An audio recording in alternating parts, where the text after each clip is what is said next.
scriptures through something of an interfaith lens.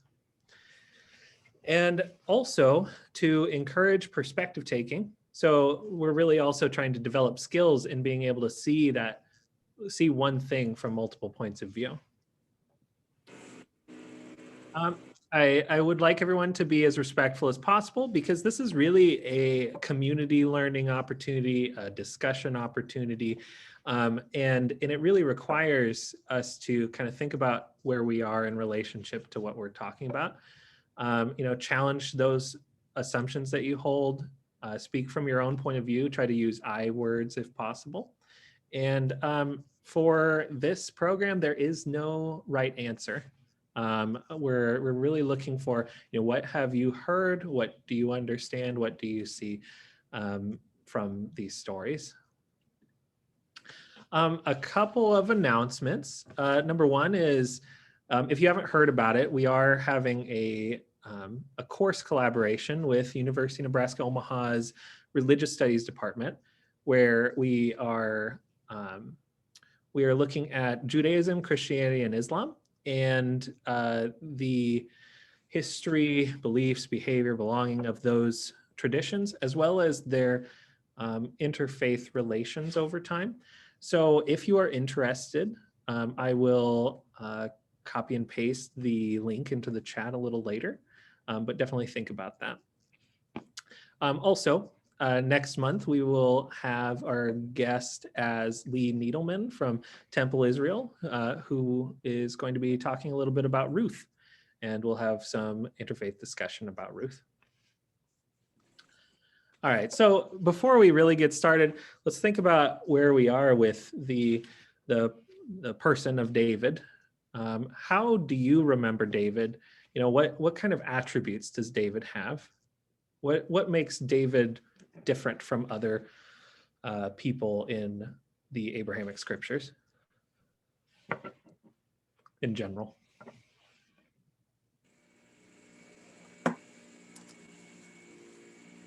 He's just a simple shepherd. Okay, so he has those humble beginnings of a shepherd family. What else do we remember? In my learning, it's where he started with humble beginnings, but eventually became a king in the Christian teachings. Mm-hmm. Yep. I picture him as fighting Goliath, big, strong. That's my first picture in the mind. Mm-hmm. Yep. He's an interesting character because, yes, as it's mentioned in the chat, he does lust after another man's wife and sends him off to war to be killed. So he writes these wonderful songs, but he's also an imperfect man, an imperfect king. Yeah, so, and we'll talk about this a little bit more as we go on, and we'll probably come back to that specific story. There are some differences and some similarities between both between the Jewish, Christian, and Muslim perspectives on David. Jeremy, a few people have added to the chat also. I wanted to make sure that you knew this. Let's see. All right, so yeah, he's also younger than his brothers. He's small. He's a famous musician, the man after God's own heart. Yes, those are all very true. Now we're going to really look deeper at kind of his youth a little bit. But before we, at the beginning here, let's talk a little bit about the Islamic perspectives on David.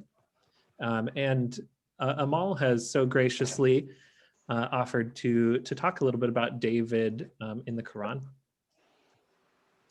And just to remind everybody, you are welcome to add anything that you have learned or heard to anything that's said today.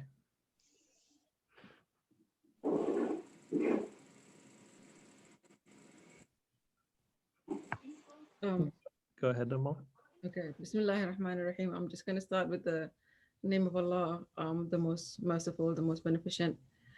As I was talking with Jeremy about David, I found quite a few verses in the Quran, and this is one of them. But also, well, I just wanted to share like a few points of, what from the Quranic perspective, what led to the infamous battle between David and Goliath. I'll just make it short and sweet. I'll try and not, delve too much into it. But so whenever there's a story, and this is a very famous story that, for all three religions, and I just wanted to check how this famous battle, came about. So, as we know, there's been quite a few battles between the Israelites and the Canaanites. And so in one of the battles between them, what happened was the Israelites were defeated, and then the Canaanites seized the Ark of the Covenant, so this was very brutally, it was quite bad for them, because the Ark of the Covenant was something that, it was a remnant from the time of Moses, Moses' time. And then when it was seized by the Canaanites, the king actually died instantly, because it was, very precious to them. And that's what the Quran talks about before the main battle. And so when he dies, so they felt lost. And then Allah sent them Prophet Samuel. In Arabic is called Shamil. So they asked their prophet Samuel to, they wanted a king. They said, would you appoint a king for us? So Samuel made a prayer to Allah, and then he was told that there would be Allah has chosen one called Saul, Talut in Arabic, and then Samuel asked God. He asked Allah, how will I know? How will I recognize this man? And then God told him that he will come to him. So Saul was described as, tall, sturdy, strong, and pious, and intelligent man. Again, he was a farmer. He worked with his father in a farm. So one day, this is how Saul and Samuel came together. One day, they lost in Saul's farm. They lost quite a few of their donkeys, and then they went in search for these donkeys. He took some of his workers. As they were looking for the donkeys, they left their town, and they came into the town where Samuel and his people were. So Saul wanted to go back. They were tired by then. So the people said to him, well, we are in the land of Samuel and Prophet Samuel and his people, so let's go and ask him. So they asked around. They said, how can we find Samuel? So the people pointed to them towards the mountains. And then as they approached towards the mountains, they saw, Samuel and his followers.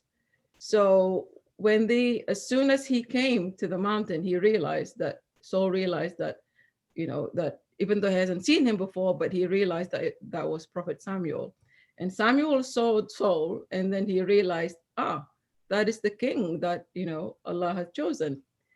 Saul greeted Samuel respectfully, and then, he said, and then he told him about his donkeys.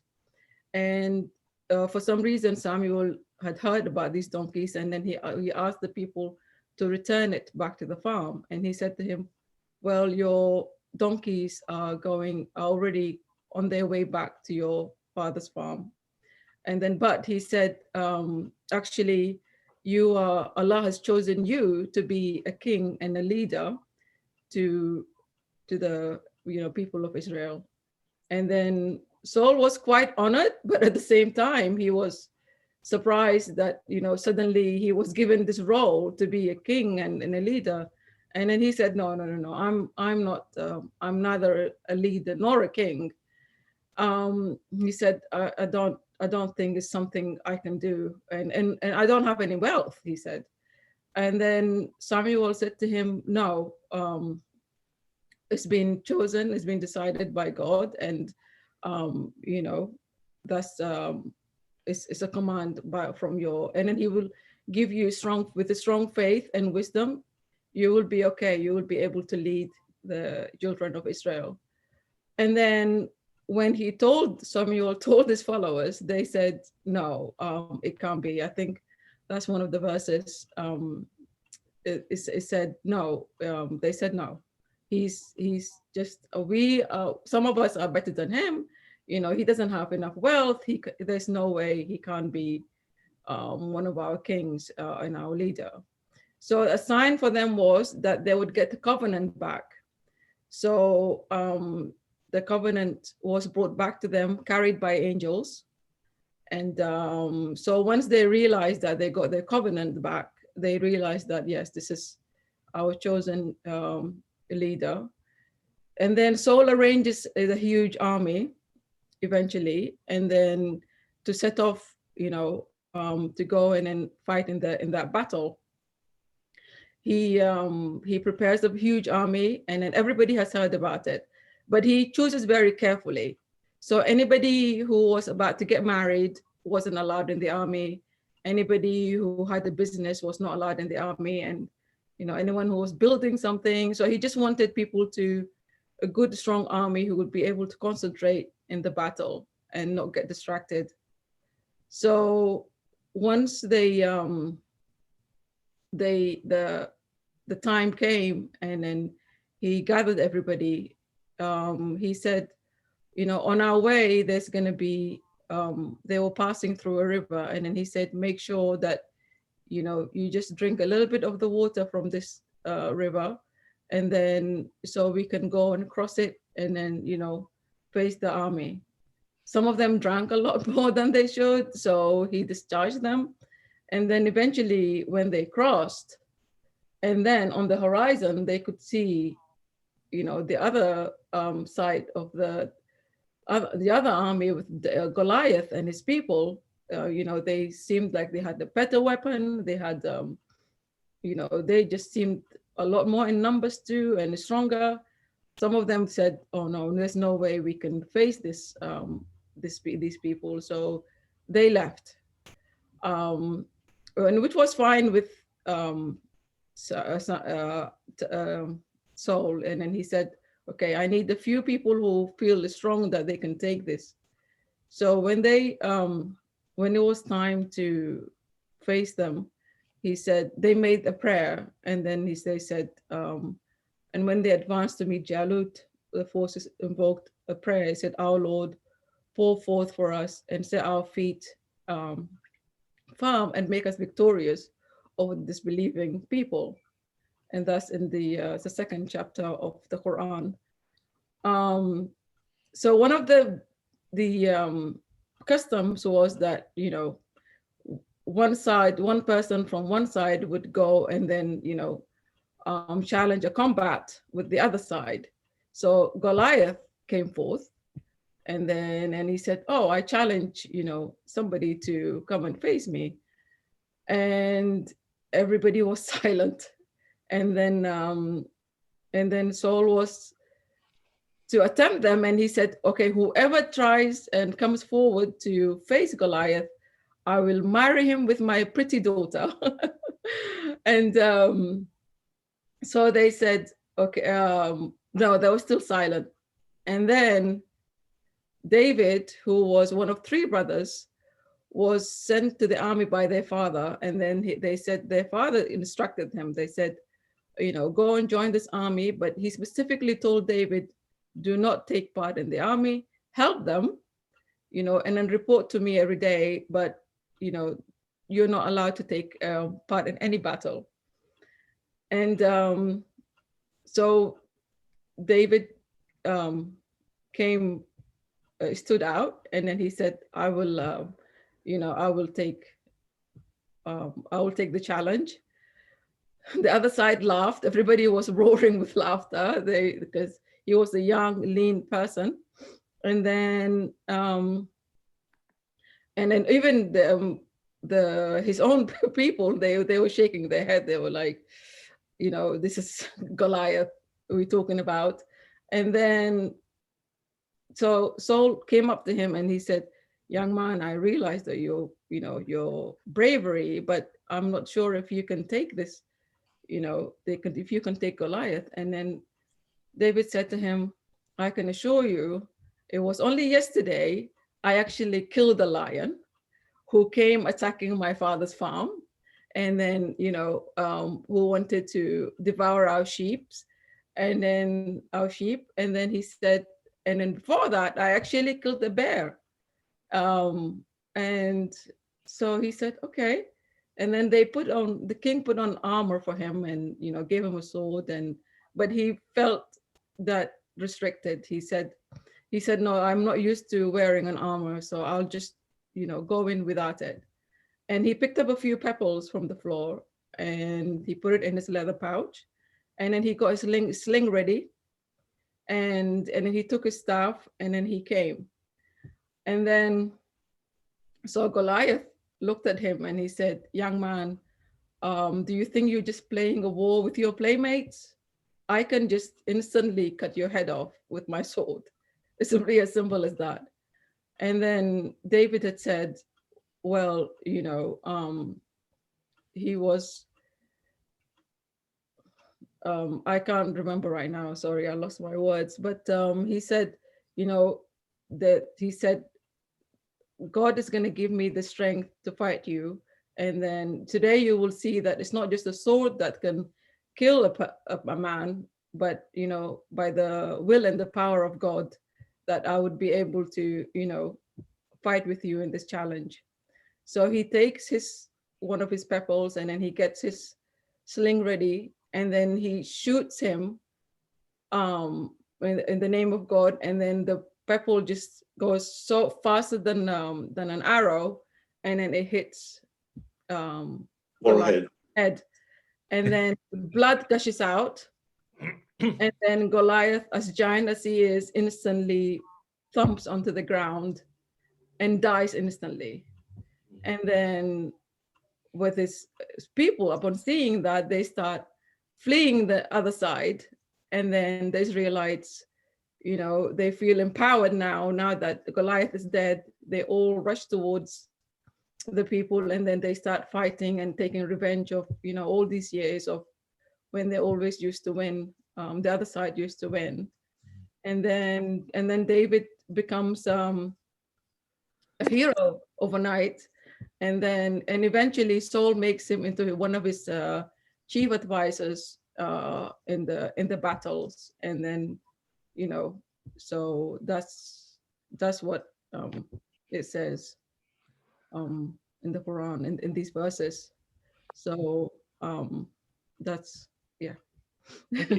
I mean, that's, I think it's very, very interesting. Really the core of the story is very, very similar, right? Yeah. There are some minor and major differences sometimes, but we'll get to some of those here. So just to kind of give a really brief timeline, and we'll go through some of the text too together of some of the Hebrew Bible narrative in 1 Samuel 17.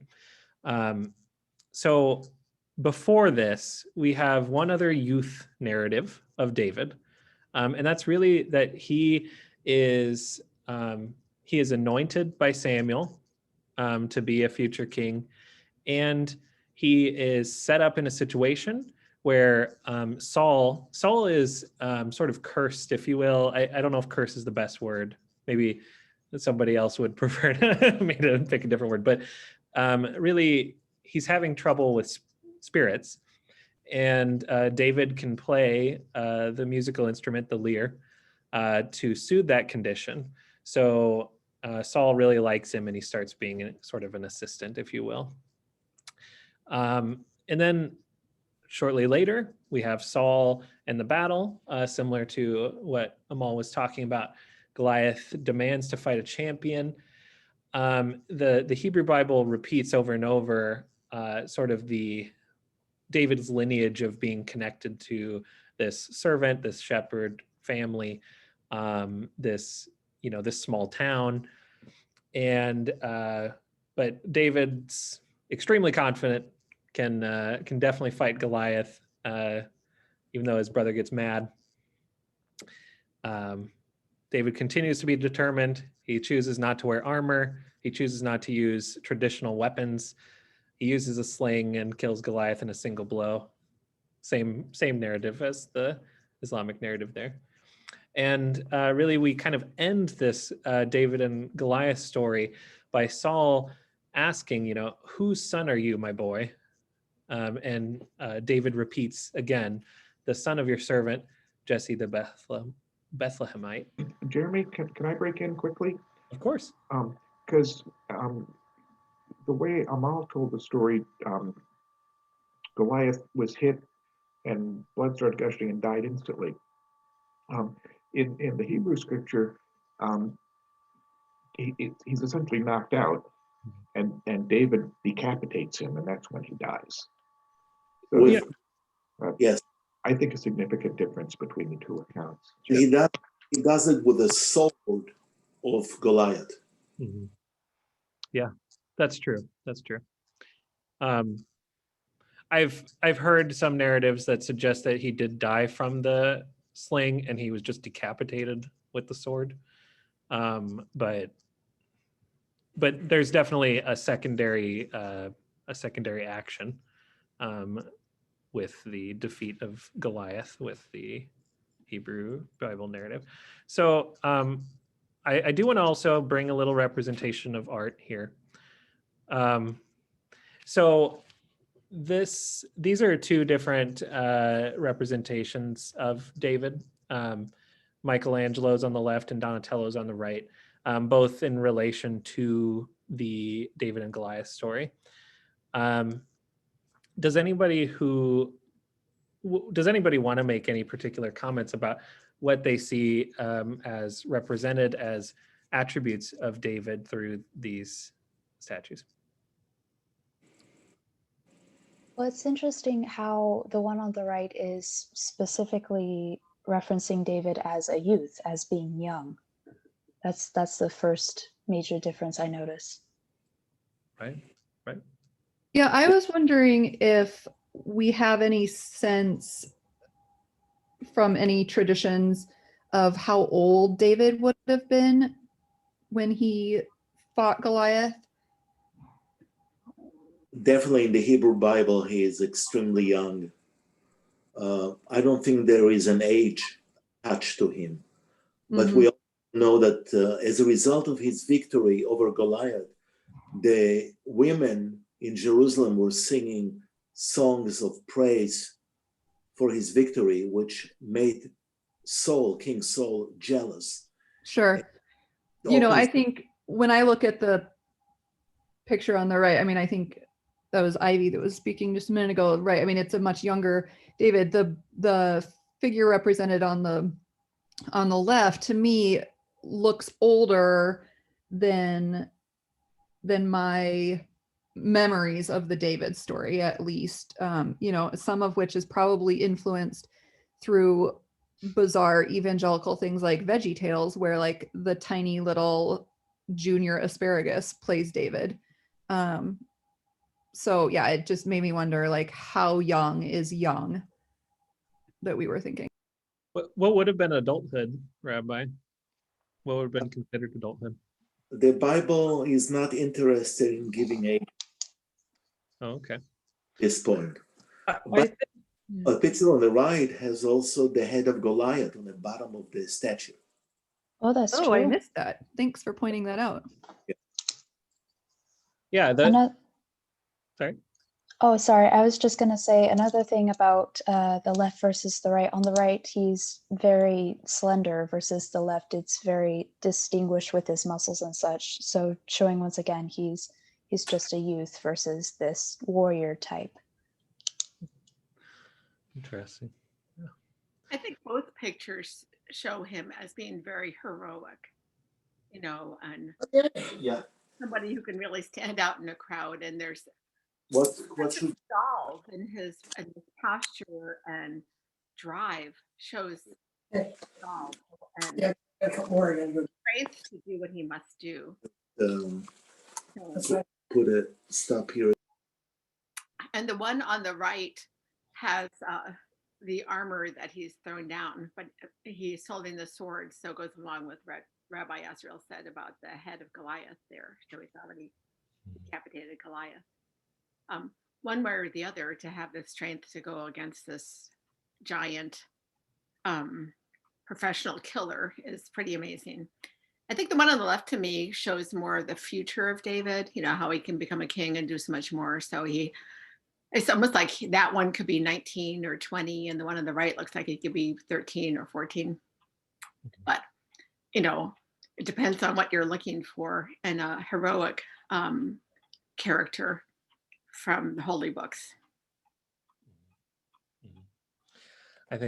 Thank you very much for that.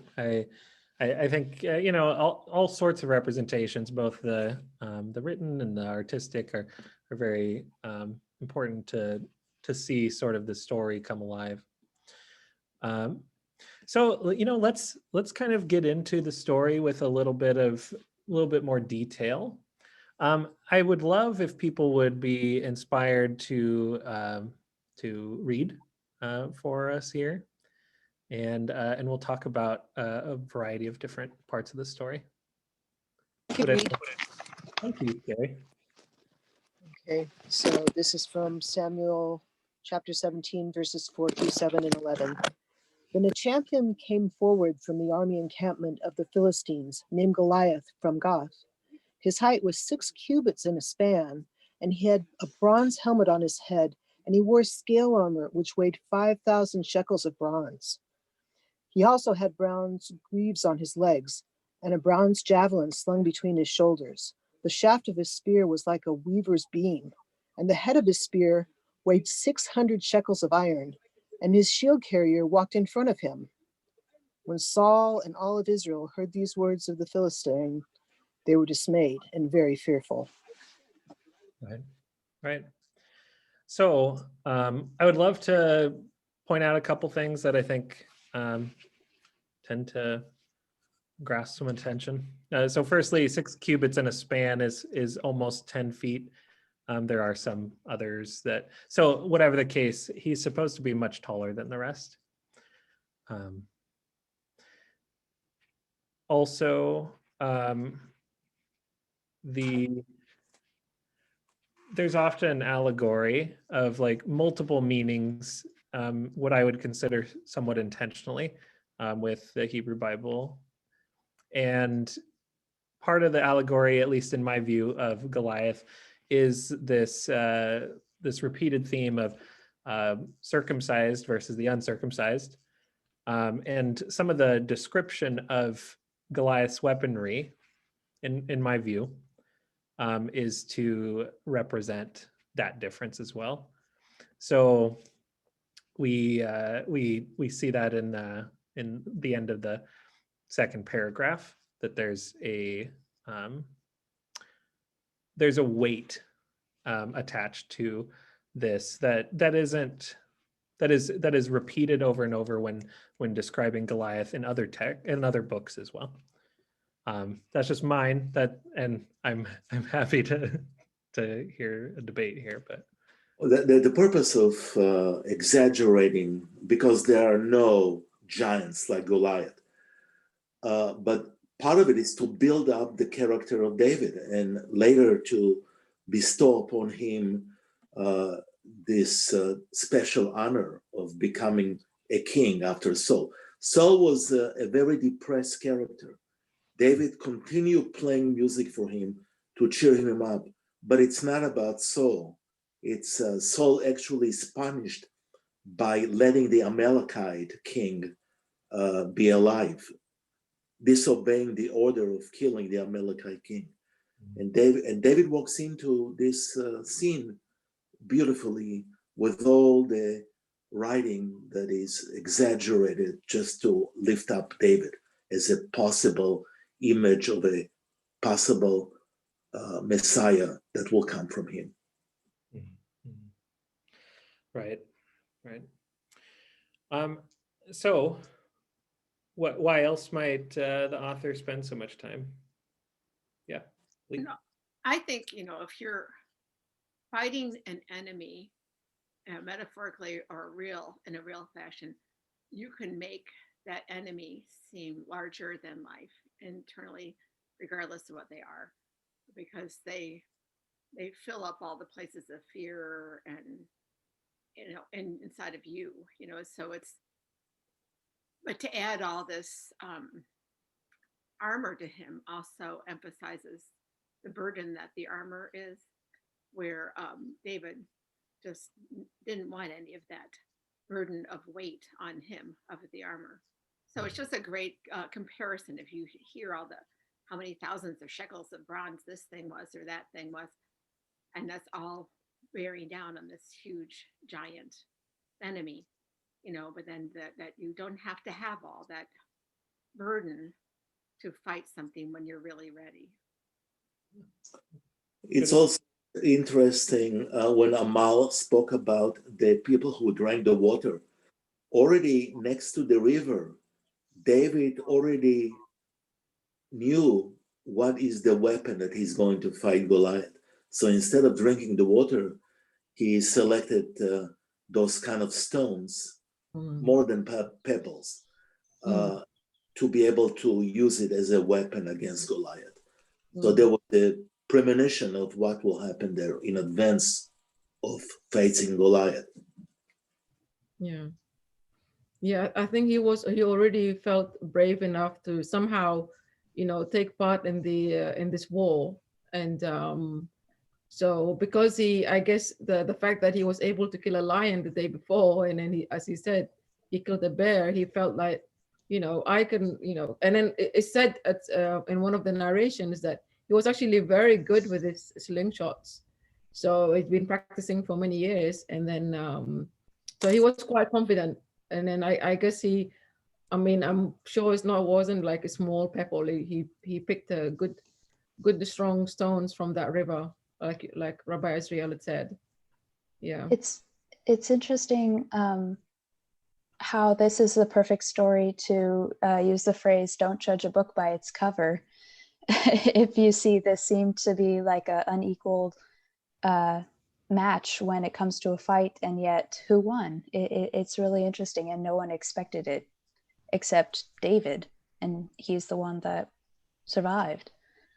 It's interesting, another thought I had, and this is just speculation, but it's interesting how the author paid great attention to detail. And it's interesting with these ancient texts, it's hard to know what's an eyewitness account, who wrote about it later through oral history. But I'm thinking back to when people are in a war zone or in a battle, everything happens like within seconds, yet it's so emotional that it's sometimes just grilled into people's brains, so they could notice all that detail even though it might happen just within seconds. I don't know exactly where I'm going with this strand of thought, but it's just interesting how there's so much detail in this description. So I'm curious as to whether it was an eyewitness account or just embellishments. Rabbi Azrael, it looked like you were about to say something.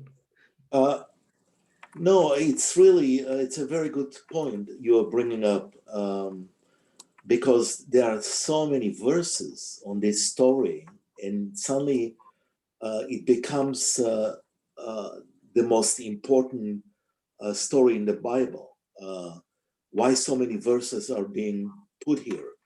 And again, I think most of it is to elevate David to later proclaim that 3 generations later, in the book of Ruth, which it's so interesting, that the next assignment is the book of Ruth, and you can connect this. I also want to make sure that we understand that although the Psalms are assigned to King David, there are Psalms that happen and written after he died. So there's no way to claim that all the Psalms were written by David? So that's one thing that I'm not exactly sure how. Well, I know that in most Muslim communities, David would have written the original Psalms, and things have changed since then. That's how I understand the majority view. Is that how you understand it too, Amol? Yeah. Go ahead, Rabbi. No, there is a psalm, for example, about sitting on the rivers of Babylon that David cannot write because that's something that happened so many years after he died. But because of the fact that he was a musician and also a poet, they assign all of the Psalms to King David, while knowing that some of the Psalms were written by the Levites at the temple in Jerusalem years and years after. So I'd like to also note here, why, well, actually these two questions are kind of combined, right? So we see at the last verse here on this page, Saul and all of Israel, heard these words of the Philistine, they were dismayed and very fearful. That's, I do want to point out, that's a reminder of how serious of a demand this was from Goliath, right? Like, it's so serious that it should scare the entirety of Israel. But also I want to point out here with Saul, okay, he's described as extremely tall, right? Saul is tall, and actually I think in Arabic, his name means basically tall person. Talut, I think, is from the root for tall. So Saul is basically his own Goliath in a sense. Why doesn't Saul fight Goliath? If he's the one that really makes sense in the story, you want to send out the big champion. I know he's the king, but yeah, it's like a chess game. You don't sacrifice your king in the beginning of the chess. That's true, but what about David? I mean, he's going to be the future king. So how do you deal with that?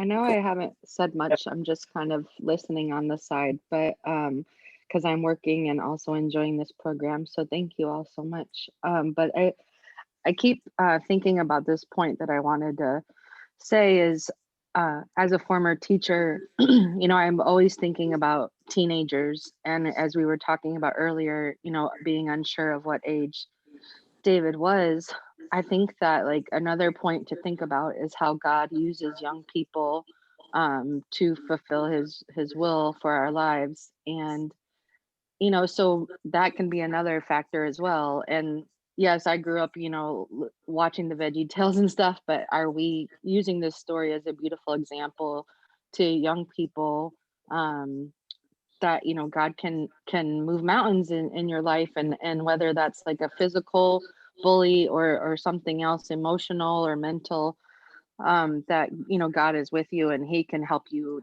destroy any opponent that's keeping you from doing his will. And so I think that sometimes God's plan, Allah's plan was to just give us beautiful examples of people of all ages being able, whether that was you're too old to have a baby by our standards now, but then look at what I can do, and things like that. So it's just something I kind of thought of. thank you. Yes, thank you. That prompted me to think it's also interesting how another concept with people's relationship with God is, I don't know exactly what verse it is. Someone probably could remind me, but it's about asking God to send me. When that's not necessarily, I think, what a lot of us are inclined to do, because we want control of our own lives. We want to be the ones to decide where we go on our path, so to speak. So it's interesting when we kind of give ourselves to be directed by a higher power. And it's interesting how in this story we see David basically say, hey, I'll do it. I'll do the thing no one else wants to do. The honeypot was sweetened, I guess you could say, by the fact that Saul was offering up his daughter. But it's still interesting how it seemed to be this case of certain death. You're facing a giant, and yet David mustered up the bravery and mustered up his faith to face this challenge. So I think that's also a message that one could extract from this story, is how, yes, when faced with a challenge or when faced with a great unknown, saying send me instead of tucking tail and run. Mm-hmm. The marriage with the daughter was not so successful and happy.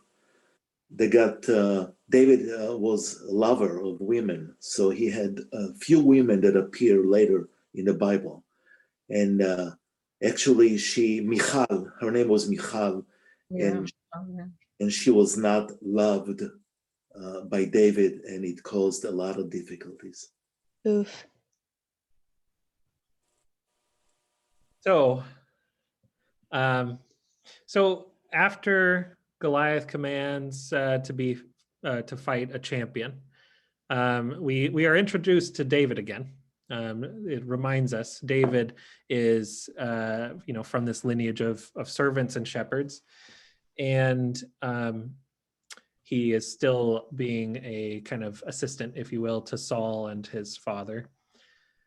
But after about 40 days, if I remember correctly from the Hebrew Bible, Goliath continues to ask for a champion to fight. And David overhears this prize coming. Would anybody like to read this really quick? I can read it. Okay, thank you. Sure. David asked the men standing near him, "What will be done for the man who kills that Philistine and removes the disgrace from Israel? Who is that uncircumcised Philistine that he dares defy the ranks of the living God?" When Eliab, his older brother, heard him speaking to the men, Eliab became angry with David and said, "Why did you come down here? And with whom did you leave those few sheep in the wilderness? I know your impudence and your badness of heart. You came to watch the battle." But David replied, "What have I done now? I was only asking." He asks another group immediately after.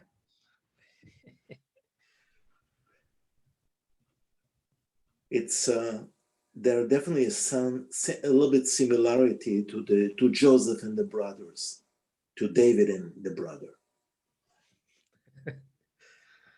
One thing I love about this story is there's some points that just seem so modern to me. You know what I mean? Like some of this reminds me of little spats between brothers today.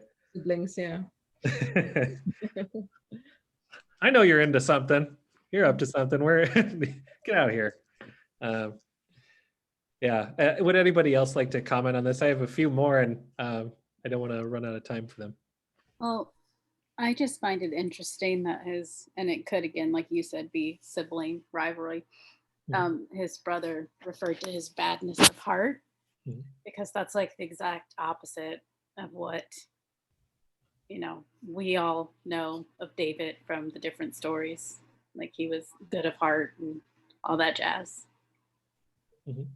Yeah. Yeah. Very, very heart forward person, at least. Right. Very interesting. Now, I also believe the older brother would have been embarrassed or ashamed because he was not volunteering to fight. And so it would be easier to attack the younger brother than admit. Yeah, that's true. Kind of a jealousy of the bravery or the unwarranted courage of in the situation, really. Nobody could believe that David would do anything like this. They all seem to think he's so little and unimportant, and they don't ever give him credit that he could do something. But David knows he has killed bears and lions.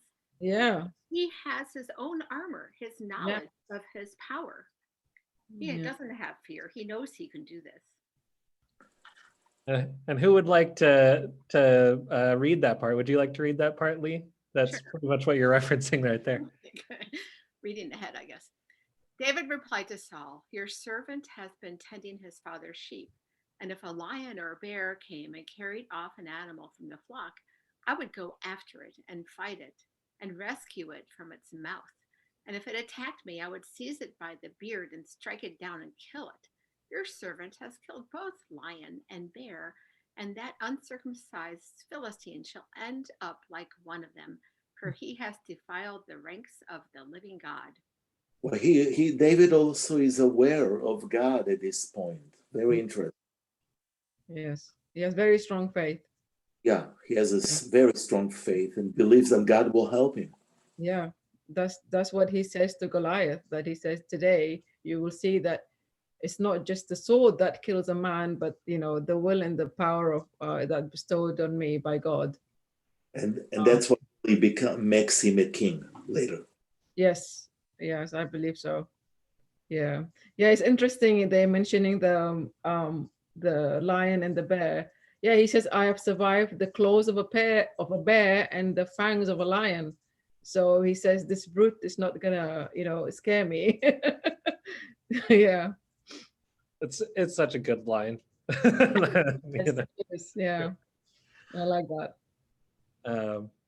Yeah, it reminds me a little bit of kind of this, I think it was mentioned a little bit earlier, kind of youth in particular having to justify their abilities to people who underestimate them, right? Now he has the experience. He might not be a warrior, but he has some experience that come in handy. Yeah, those experiences came in hand, and became very handy. Yeah, I love it. All right.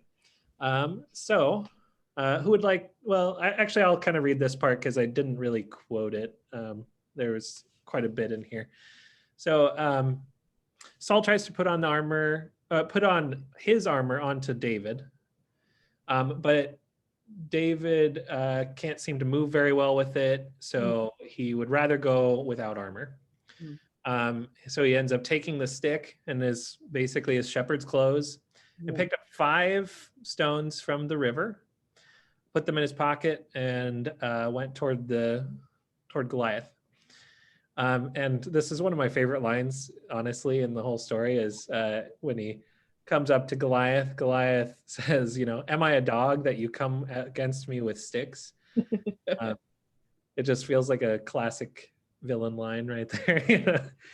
And then David slings the stone, strikes the Philistine in the forehead, and the stone sank, and he fell face down on the ground. And then, as Rabbi Azrael and others mentioned, the sword of Goliath is used to decapitate Goliath. So let's talk about a couple of these things. Let's look at these from some of the really familiar perspectives and some new perspectives. Why does David refuse armor? I know that I've heard mentioned that so he can move, but why? Yeah, because he wasn't a soldier. He wasn't used to wearing armors, and then he felt, he already knew that his only weapon that he knew to use was the sling. So you can't use the sling wearing an armor because it's very restrictive. And then also it said even later on, I read it that when they did take war, and then eventually when David became king, he had a problem with the stiffness of the metals. And then it said, I don't have that verse now, it's in the Quran, that actually God made David the metal soft for him. He could actually touch the metal and then it would bend, and then somehow he could actually sink his hands into it. So I didn't share that verse with you today, but it is in the Quran that God made that, gave him that gift that he was able to, use that strength that he had from God. That's fascinating because it's not in the Hebrew Bible at all. Oh, That's okay. fascinating. Yeah. It's in one of the verses I I didn't share that. And Ashley has a comment she'd like to share too. Hello, good afternoon, everyone.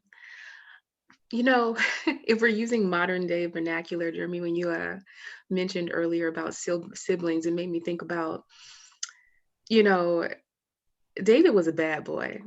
No one was playing with David. You know, he had gone through so much as a young boy, and he had fought these things that people would normally be afraid of. And then coming face to face with a giant that no one else could fight, he was absolutely confident that God was going to be with him because of the testimony that he had already went through and how God had brought him through that. The question of why did he refuse armor, what resonates for me when it comes to that, I think about there's times that we might put on something else that someone else gives us because that has been successful for them, a route that they have taken, and we try to adorn ourselves with it as if that exact pursuit is going to be exactly what we're needed to do what we need to do. But a lot of times, God literally engrafts us with exactly the tools that we need individually, and cultivates us tenderly over time to beat and defeat the giants in our life. So I just wanted to share that. That was beautiful. Thank you. Yeah, I mean, I think just kind of adding on to a little bit of what you said, you know, I mean, he is a shepherd by trade. It's going to be more natural for him to use the sling and the kind of clothes of everyday life to even to fight. You know, he fights in it all the time. Like there's just kind of this, practicality of that too. And I do want to ask the question, you know, who has the material advantage? You know, I mean, we know Goliath is heavily armored and has a giant spear. But I do want to push back a little bit and see what people say. You know, I mean, David also has a ranged weapon, and he's much faster than Goliath.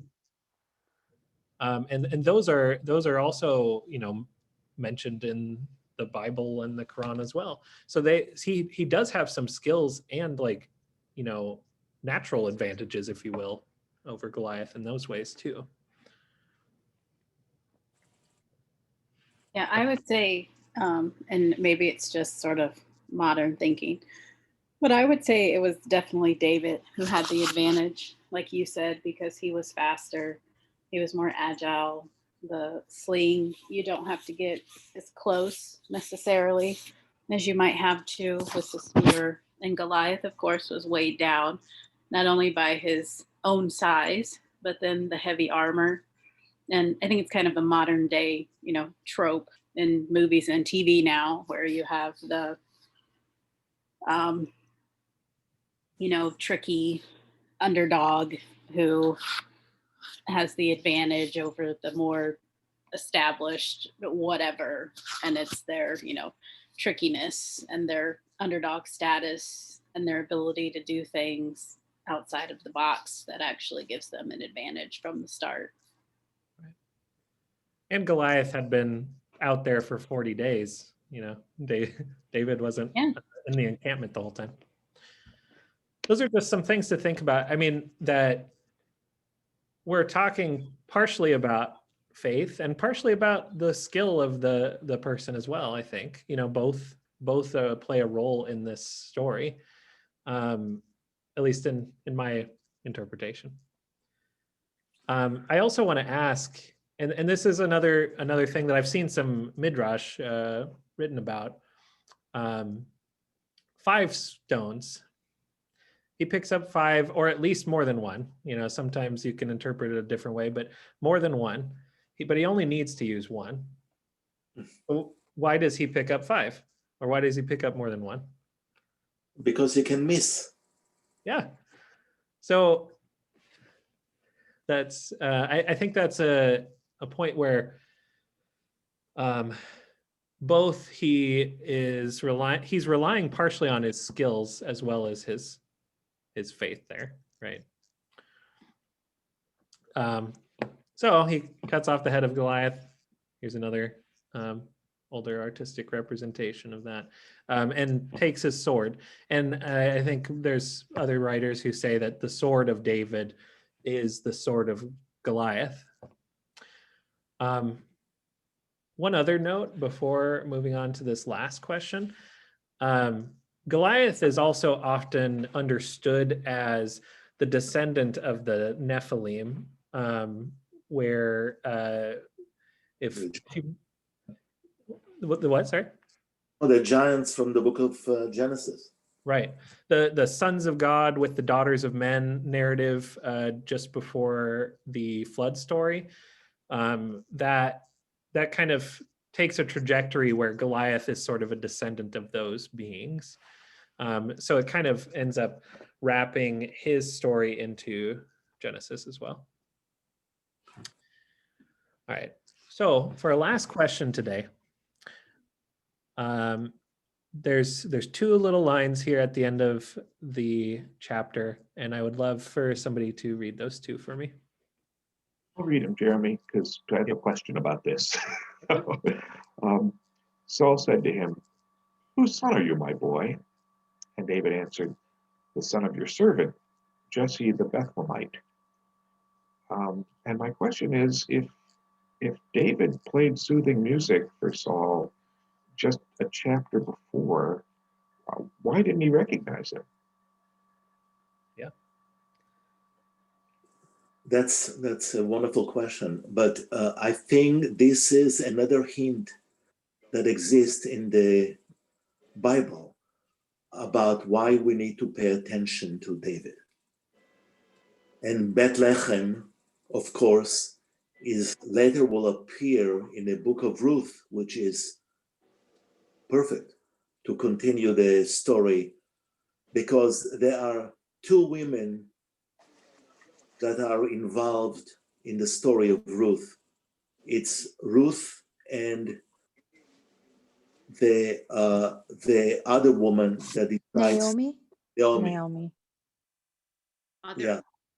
And so it's very interesting that in a midrash, we know that the woman that did not stay with the mother-in-law is the mother of Goliath. And the other one who stayed with the mother-in-law, Ruth, is the mother few generations later of the person that will come as David. Wow. The Messiah. It's a beautiful, so the fight between Goliath and David continue through the generations. And it's all around Bethlehem.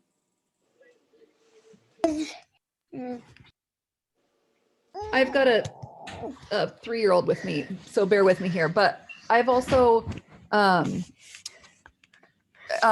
relating to like when God asks questions in the Bible, right? Like in the garden when God says like, "Where are you?" Things like that. Like I have heard this as a parallel to that, like to bring the focus back to like the internal answer. So Saul saying like, "Whose son are you?" really focusing back on David's identity. Right. If I may speak, so David is he's the great grandson of Jacob, and his uncle was his great uncle was Joseph. So he came from that line, and then that's why he was chosen to be the prophet, because he came from that line of prophethood, from Jacob, and then we know where originally he came from Abraham.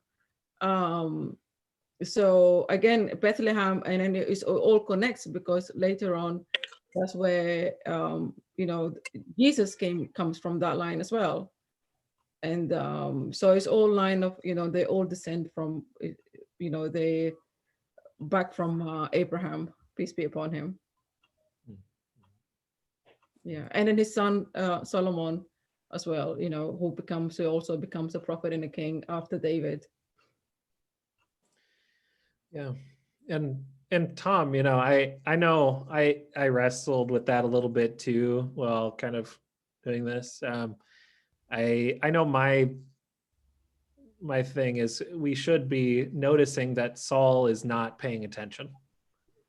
That because he ends up, you know, kind of falling off the path, if you will, in the Hebrew Bible through his own kingship, and we see subtle hints throughout, and maybe not so subtle hints too, of sort of his imperfection. You know, not necessarily like horrible or anything, but not as good as what David will be, is kind of the message, I think, over and over again.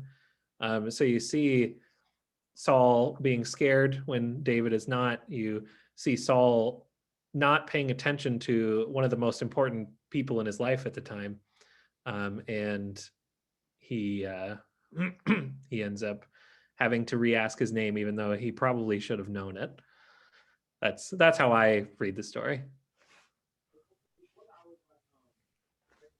I believe that the stories of David were also probably originally written in such a way that they could be transmitted orally and separately. And so each story would have to stand on its own, because you couldn't tell the entire David narrative around a campfire, but you could tell this story around a campfire.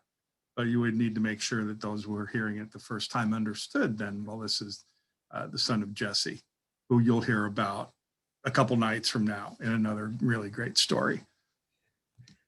That's a good point. Yeah, that's a wonderful point. If I might add to that, and I understand we're out of time, but it's interesting how with oral traditions, lineages are rather important, and this is cross cultures. One of the oldest stories that we have in written record now is Beowulf, which was in the Scandinavian up north, which is on the other side of the world of the Middle East. But it's interesting how even in that story, the lineage is so important to describing these heroes. So it's important for David's lineage as well. Thank you. Thank you. I think this has been a wonderful discussion. I really appreciate everyone who has been able to be here today and add to the conversation. I know I have a few new things to be thinking about when I read that story. I hope everyone else does too. I also want to add in the chat here, I have a link to the class Abrahamic Religions and Dialogue that's created with the UNO Religious Studies Department, particularly Paul Williams, who is also on this call. I don't know if he's busy or not, but through that course, it'll be a 6-week evening, once a week evening course where we'll gather together, have some dialogue across religious lines, as well as learn about Judaism, Christianity, Islam, and the history and present of interfaith relations. So, also, for anybody who would like to start registering for the next Making the Familiar Strange, I'll get you that link as well. But thank you all for coming, and I hope to see you next time. And definitely